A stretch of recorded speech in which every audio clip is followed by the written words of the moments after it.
Hello friend, সবাইকে good morning. তো এখন বাজে হচ্ছে 10:30 আর আমি শিল্পী। তো সবাইকে জানাই শুভ পয়লা বৈশাখ। সবাই পয়লা বৈশাখ ভালো কাটাও।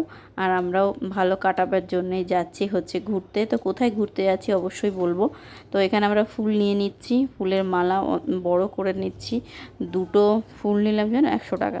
তো যাই হোক, এবার যাচ্ছি হচ্ছে ফুল নিয়ে। এবার শিয়ালদা দেখো পৌঁছে গেছি, এই হচ্ছে শিয়ালদা। আর শিয়ালদা পৌঁছে এত রোদ্দুর, এত গরম, না কি বলবো। ছাতা নিয়ে আমি একা একা হাঁটবো না, কাঁধে ব্যাগ নেব না ওদের ছাতা ধরবো। তো যাই হোক, শিয়ালদায় চলে এসেছি। এবার টিকিট কাটবো, আর টিকিট কেটে সোজা চলে যাব হচ্ছে পলতা।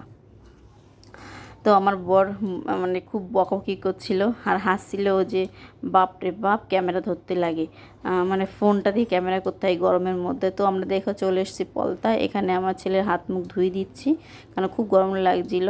আর ওকে একটু জলও খাইয়ে দিয়েছি।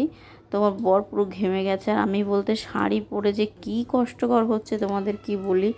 আর মানে বলবো মানে ভাবতেই পারছি না এই শাড়িটা এতটা গরম লাগবে। তো স্টেশনটায় দেখতে পাচ্ছি লোকজন নেই, কেন কি গরমে, তো এত গরমে লোকজন থাকে। তো নিচে নেমে গেছে স্টেশন থেকে। নিচে নামার পরে এবার ধরবো হচ্ছে আমরা রিক্সা। প্রথমে ভাবছিলাম যে টোটোতে যাব, কিন্তু টোটো ভাড়া করে গেলে না অনেক ভাড়া, আর রিক্সা করে গেলে যেখানে টোটো ভাড়াতে নেবে হচ্ছে 100 টাকা, সেখানে আমাদের রিক্সায় উঠলে ভাড়াটা নেবে হচ্ছে কত বলো তো, মাত্র 30 টাকা। তো এরকম জায়গায় তো ভালো না, কত টাকা সেভ করা হয়। তো যাই হোক, অনেক কথা বলে পড়লাম। এবার ভাবছি আমরা রিক্সায় উঠবো। অনেক বছর রিক্সা ওঠে না, তাই আমার বড় বলছিল কত বছর আমরা রিক্সায় উঠি না। তো রিক্সাটাকে আমরা যাওয়ার সাথে সাথেই পেয়ে গেলাম, আর খুব খুশি হয়েছে এতদিন পরে। আমরা এখন যাচ্ছি সুখদেব আশ্রম, ইচ্ছাপুর সুখদেব আশ্রম।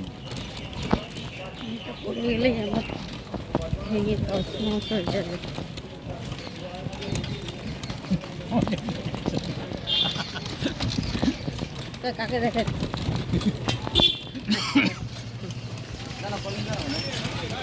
তো আমার বর হচ্ছে হাসাহাসি করছে, কেন যেন তো ক্যামেরা ধরেছি না। তো চলে এসেছি আমরা সুখদেব আশ্রমে। সুখদেবকে সবাই চেনো তোমরা, এখানে অনেক বড় ওনার আশ্রম রয়েছে, যে আশ্রমে আমার দাদা থাকে। আর এই আশ্রমটা না মানে খুবই ভালো আর খুব সুন্দর। তো গরিব অনাথ বাচ্চাদের এখানে মানে নিয়ে আসা হয়, যে বাচ্চার বাবা মা থাকে না, অনাথ মানে বুঝতেই পারছো।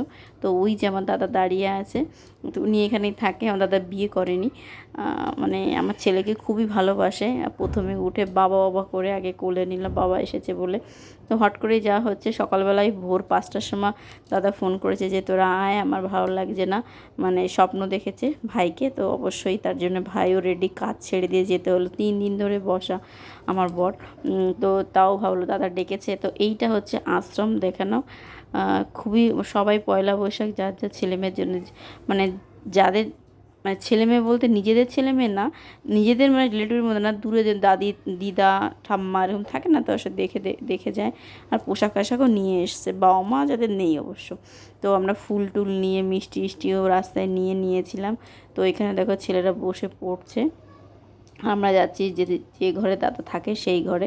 ক্যামেরাটা ধরছি, আমার ভয় করছিল যে ঘরে ক্যামেরা করতে দেবে কি দেবে না।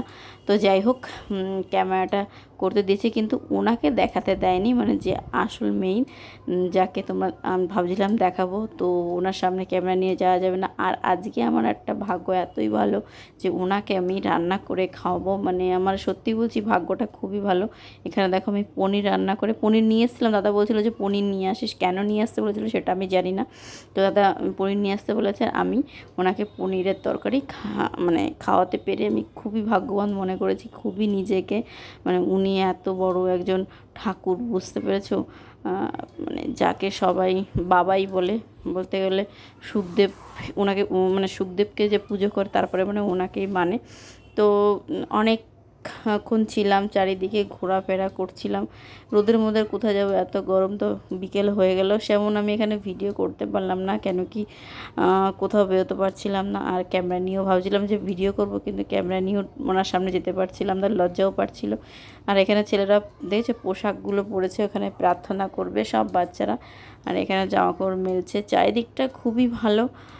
খুবই ভালো পরিবেশ। দাদা দাঁড়িয়ে আছে গামছা নিয়ে, আর এর এখানে সবাই ড্রেস পরেছে। আজকে একটা অনুষ্ঠান হবে অবশ্য, সেই অনুষ্ঠান মানে ওরা সব ড্রেস পরেছে। কি হবে আমি সেটা জানি না, দাদা থাকতে বলেছিল।